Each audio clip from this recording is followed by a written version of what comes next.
Hi, this is Katie. This is going to be another mental health video. I have not done one of these in months and months and months, and I wanted to do kind of like an update for this video.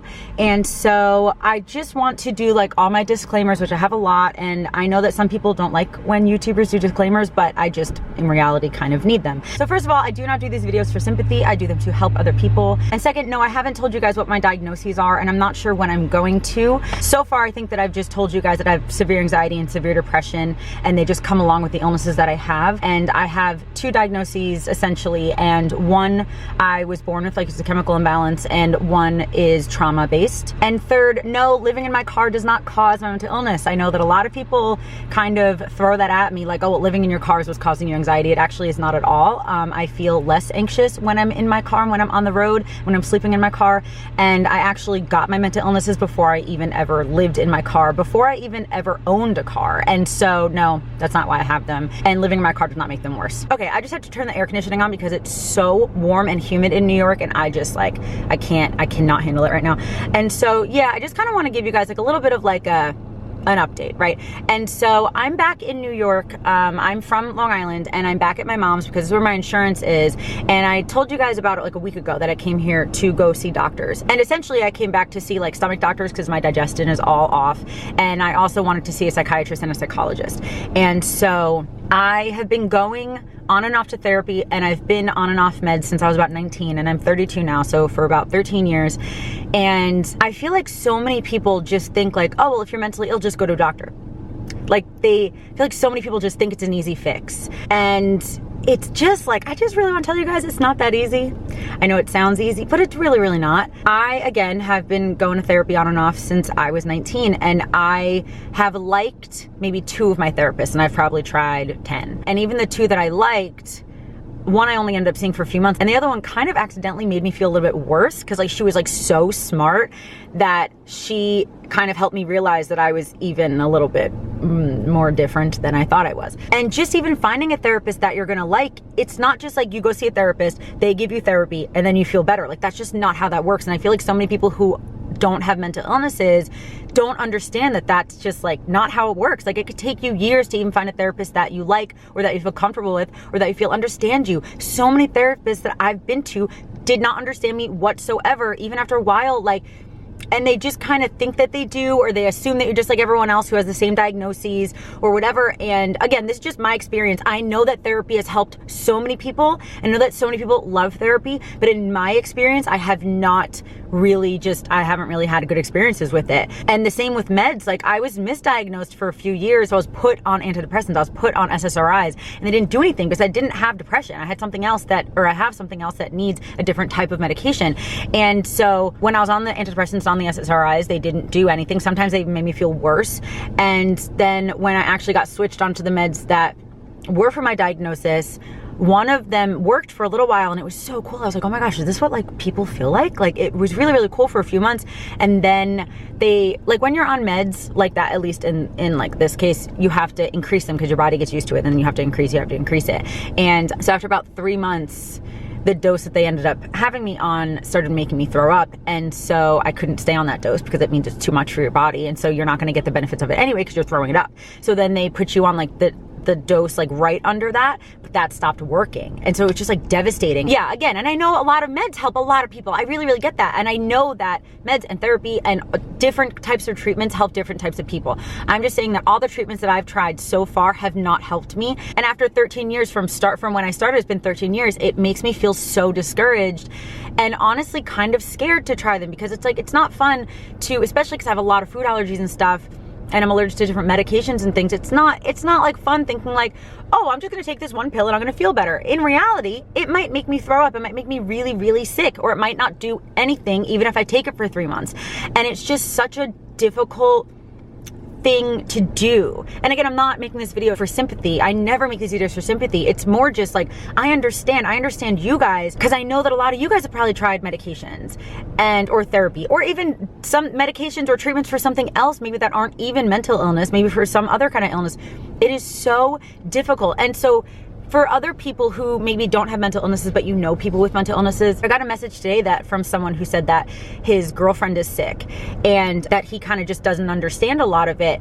And it's like, yeah, a lot of people don't, but it's great of him. I don't remember what his name was, but it's great of him that he is like willing to learn, because a lot of people aren't willing to learn. I've definitely dated people in the past who just had no desire to learn, and that's okay, that's fine.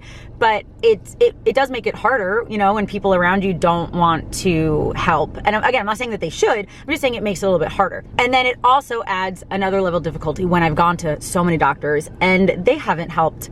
And it's not necessarily their fault or my fault, it's just like the combination of both, kind of, you know. It's like you need to find a good relationship with your doctors, and you need to find a good relationship with a medication or other treatments that are going to help you, and I just haven't done that yet. But it just makes it really scary to keep going. I've had horrible therapists, I've had really bad therapists, and I've had, like, my last therapist was horrible, was absolutely horrible. I really did not like her.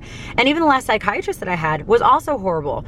And so it's just kind of overwhelming, especially when you're in it. And so, yeah, so I've been feeling kind of just worse, essentially. Most of this year I felt okay, like my version of okay. I would still get anxiety attacks and I still didn't feel well most of the time, but it was just at a level that was just better than even the norm, you know? But I'd say the last like 2 months, I have not, maybe the last 6 weeks or something, I just have not been feeling as good mentally.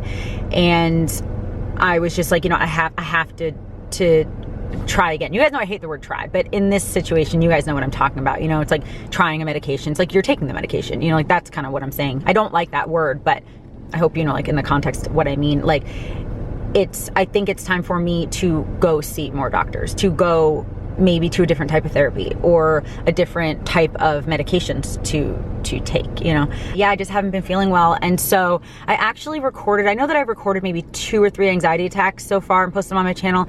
I actually recorded one that I had a few weeks ago, but I didn't post it. But I actually want to show a little bit of it here. So just in case you haven't seen any of my other mental health videos, anxiety attacks are different for everyone, but I just want to show you what it's like for me. And so I'm just going to put a little bit of that video here.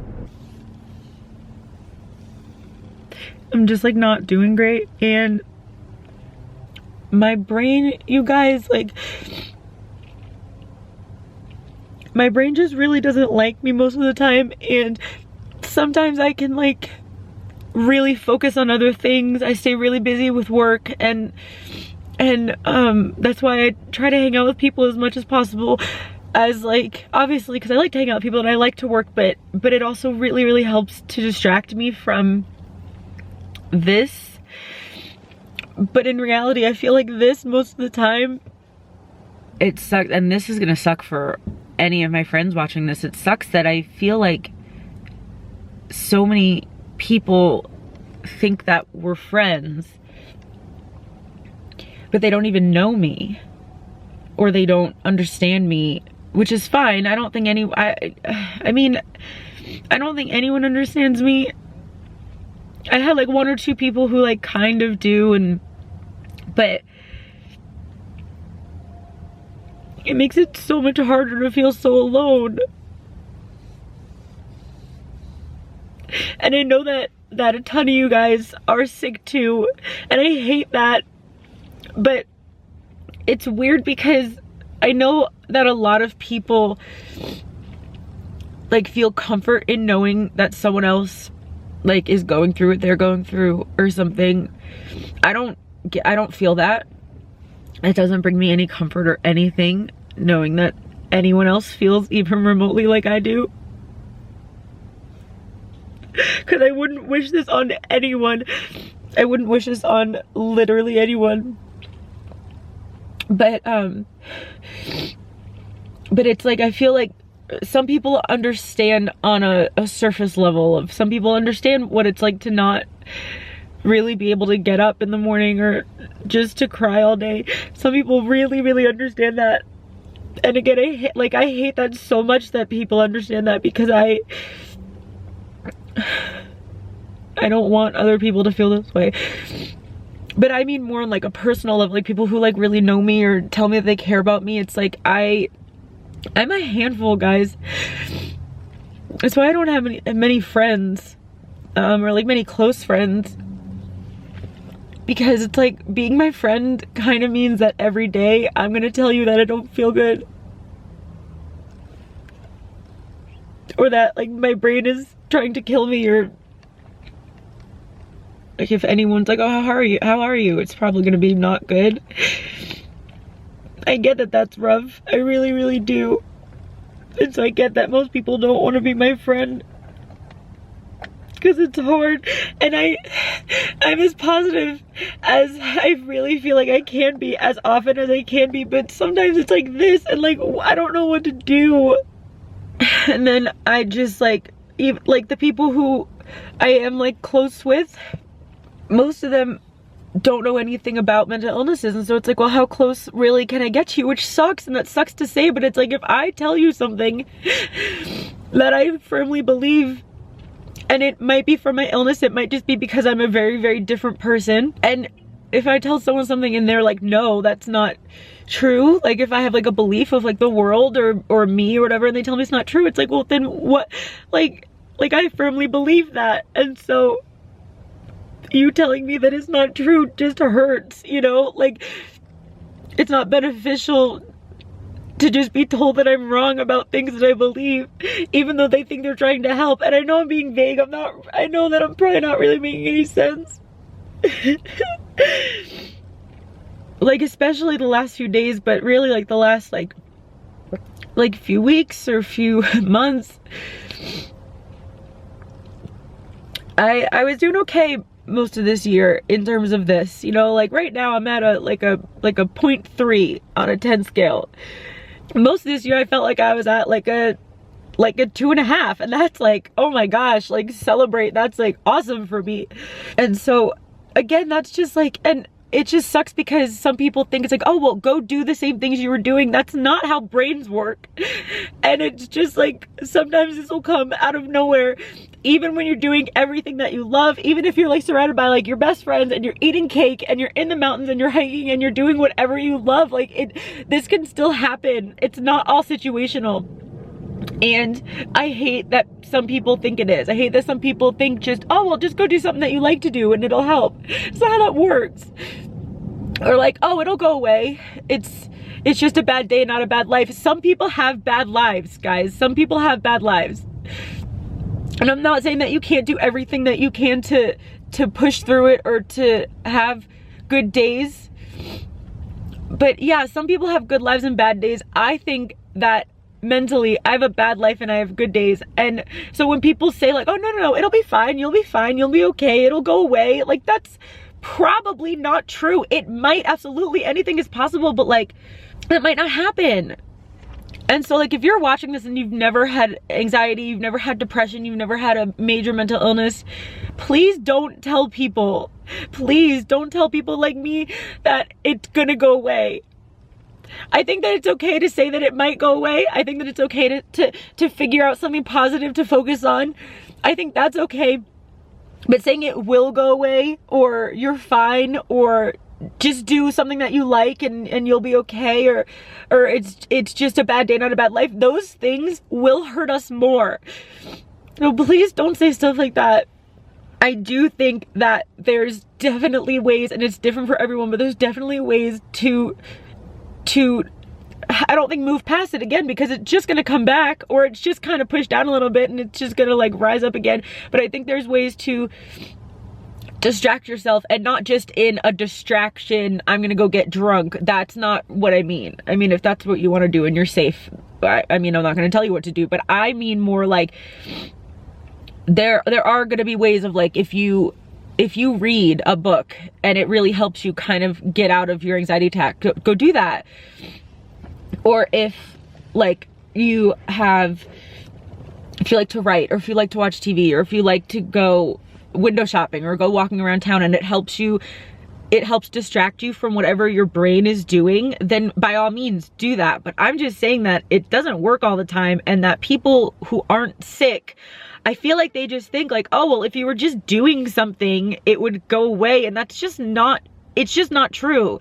Things might help, but things might not help. And yeah, again, that was maybe about 2 weeks ago or so, and it was really hard. I was crying almost every day for a few hours, and I don't think that I cried yesterday, did I? Now it's honestly at that point, like that's just kind of, whenever I do these mental health videos, I know they're kind of all over the place. I know that, and it's just, it's hard for me, you know, like I talk about it a lot with like my friends and my family and stuff, but it's hard. It's just hard to talk about in like a concise manner because it's so complicated, and there's always so much going on where it's like, how do I make this into like just a one topic video? You know, like it's difficult. And so I understand if this is kind of all over the place or jumbled or is confusing, but yeah, so essentially my anxiety has been really, really bad.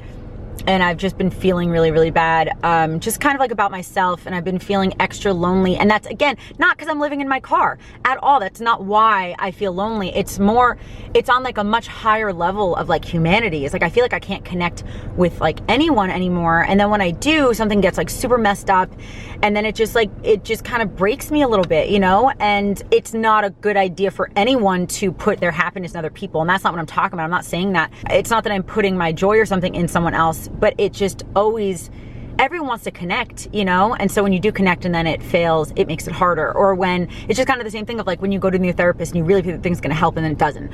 Or you take a new medication, you really think it's gonna help and it doesn't. Or you start a new job that you think you're gonna love and you don't. That's kind of what I'm saying. It's just like expectations are the biggest cause of pain, in my opinion. Even if you expect someone to not punch you in the face and they punch you in the face, you know what I mean? But a lot of it is expectations that a job's gonna work out, or that a relationship's gonna work out, or that a friendship's gonna work out, or that you're going to like that you moved to Cincinnati and that you're really gonna like it. Like there's different things that we just expect or that we hope. It's all like that hope.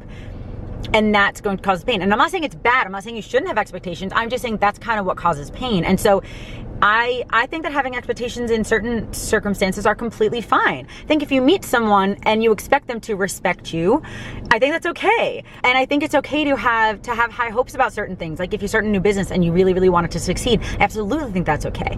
I think there's a difference between having like false positivity of like naive positivity versus like realistic positivity, because anything can happen. So I think it's totally okay to be positive about, yeah, this relationship really has a chance, or this job can really, really be good for me, or maybe I won't have an anxiety attack today. I think it's okay to be realistically positive because yes, anything can happen. But to be like naive positive, I think is kind of like, honestly, I don't think it's helpful in the long run. If it helps you for the day, then that's fine. But for the long run, I think being naive is not going to help you as much as being realistic might, because a lot of people are like, oh, it's gonna get better. Tomorrow is another day. They try to throw all that, like, it's literally false positivity at me. And it's like, you don't know that tomorrow's gonna be better. So why would you say that to me? And so I think it's really, really important to live your best life how you are now, in hopes that you get better, or in hopes that you're gonna reach your goal of whatever your goal is. Whatever your goal is, to feel better, to be more knowledgeable about something, to learn something else, to go somewhere,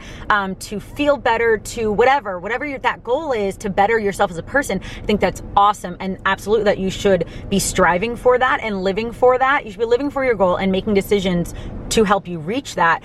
But also at the same time, and okay, here's the thing. I am not one of those plan B people. I think plan B distracts you from plan A, absolutely. But I think there's definitely a way to live reaching for your goal while also living for how you are right now. It's kind of, here's the best example, is like, don't travel after you retire, right? Because you might not want to anymore. You might actually never retire. You might not have the money that you thought you'd have. You might be sick then, and you're not sick now. You might have 2 hip replacements and you don't want to go hiking anymore when you're 65 or when you're 70 or when you're 80, whenever you get to retire. You might not want to. You're going to have a different life. So that's kind of all I'm saying, is like, if you want to do something, do it now. That's what I'm saying. Because I'm going to do that once I feel better. You might never get better. It makes sense to me, but sometimes I just have a hard time explaining certain things. I just think that it's important to live your best life as soon as possible. And sometimes that means living it in the circumstances that you're in, even if you don't want them. Even if you don't want to be in the circumstance you're in right now, I still think that there are ways to live your best life. And I think that that includes living with how you are while striving for your goals at the same time. I hope that that makes sense. But so anyway, I don't know why I went on that tangent. I don't know where I was going with that, but I just kind of think that life is really, really hard. And I don't think that life is gonna get better for everyone, because it just obviously doesn't. It just obviously, logically, does not get better for everyone. Some people get sick when they're 20 and stay sick until they die. That's literally just logic. And again, I'm not saying that you shouldn't strive to be better. I'm just also saying that you should be your best self and do what you think is best for you right now. Instead of, oh, well, I'll do that when I feel better. Or kind of, there's a lot of people who are like, oh, well, I can't travel because I have anxiety. Yes, you can, but maybe you don't want to right now, and that's okay. But if you really, really want to, but you're thinking that you can't because you have anxiety, nope, don't let that stop you. Don't let that stop you unless it's something you really don't want to do right now. You know, that's different. It's different if you really want to, but you're letting something stop you versus maybe you just don't really want to right now. Maybe you'll want to next year. That's okay. And obviously anything that you do is okay. This is just my opinions. And this is just how I like to live for myself, because I think living for your future, you might not have a future. That's all I'm saying, is that you might not have one. And so if you really, really want to do something now, and I kind of take this in every realm, like if you really want to ask that girl out, go ask her out. That, you know, like if you want to go to New Zealand, go. I mean, figure it out how it's best for you to do it, but figure it out now, you know, because you might never get better. And so there's a lot of people who just like, oh, well, no, you'll feel better tomorrow. You'll be fine. Or just take a day and then, you know, like you'll be fine. No, that might not happen. Again, I think it's okay to be positive, but I think that it's a realistic positive that you might get better tomorrow.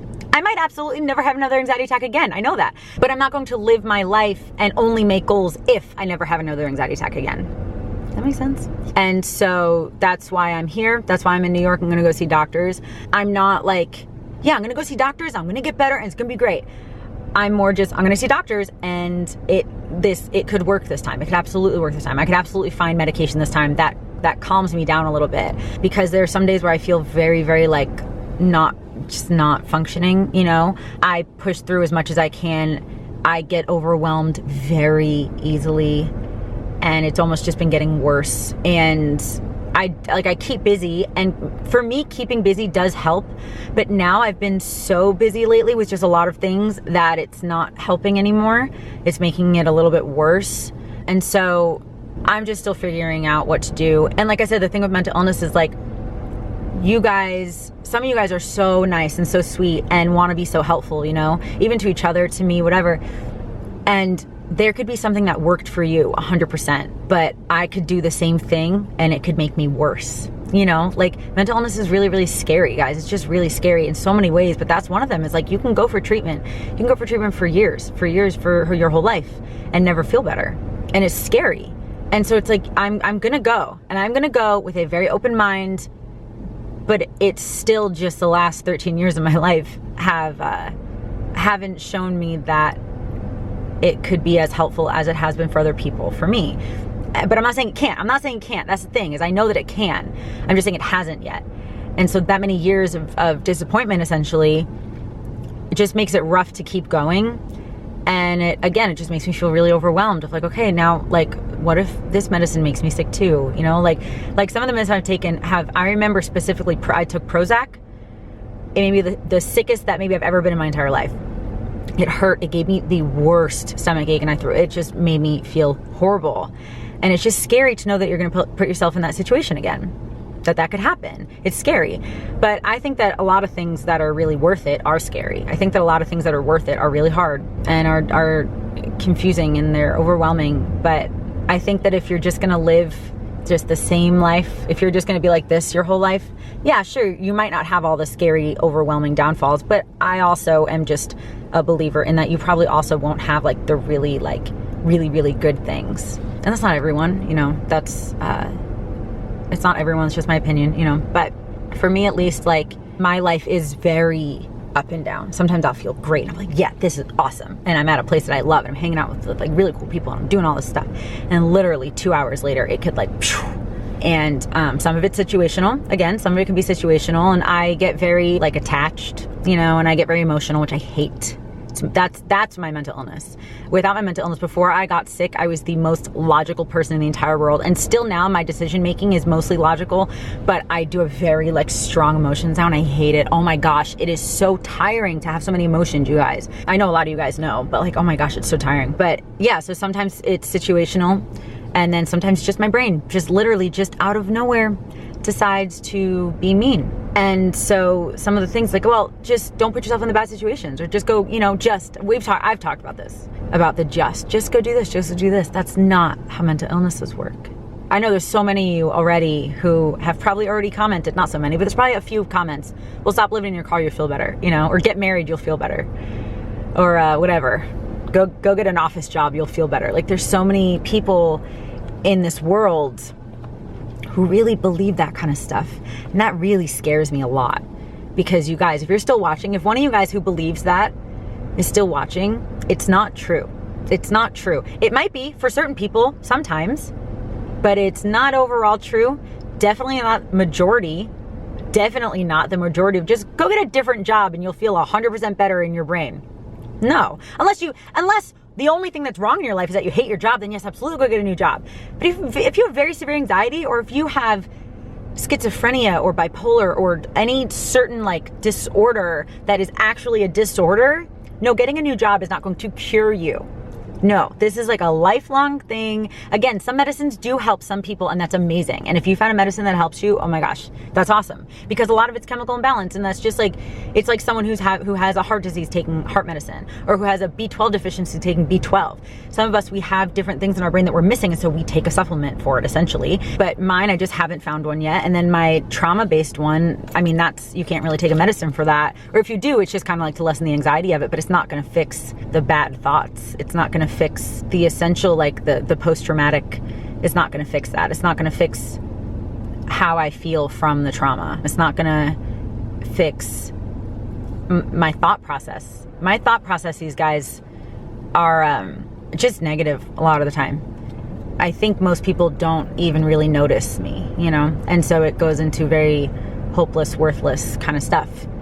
And so yeah, being on a medicine is not going to help that. That takes really intense therapy and a lot of like brain training. And it's, again, really, really overwhelming, and it's really scary. And again, I really know that it could help this time. I absolutely know that it could, but I'm still like just nervous and feel really overwhelmed. But I will keep you guys updated. My first appointment's not going to be for another few weeks, but I will keep you guys updated. And this video is so long. Wow. So I don't even know what this video turned out to be. I have no idea. I don't know, but I hope that you guys enjoyed it. And if you guys also are suffering, I know, again, I've already said this, like, I can't understand fully, but I do understand what it's like to feel alone. And I do understand what it's like to not feel understood, and to feel worthless and hopeless and feel like you're really different than everyone else. I know what that's like. And if you guys feel that too, I'm so sorry, because I would never wish how I feel on anyone. I'm not kidding. I would never wish this on anyone. But yeah, I'm going to end this video now, and I hope that you enjoyed it, getting to know me a little bit better. Maybe it's helped you somehow. And yeah, you guys know, click that subscribe button if you're not already subscribed, and click the little bell and click all so you're notified of all my videos. And yeah, I guess that's going to be it. I love you. Jesus loves you, and I'll talk to you later. Bye.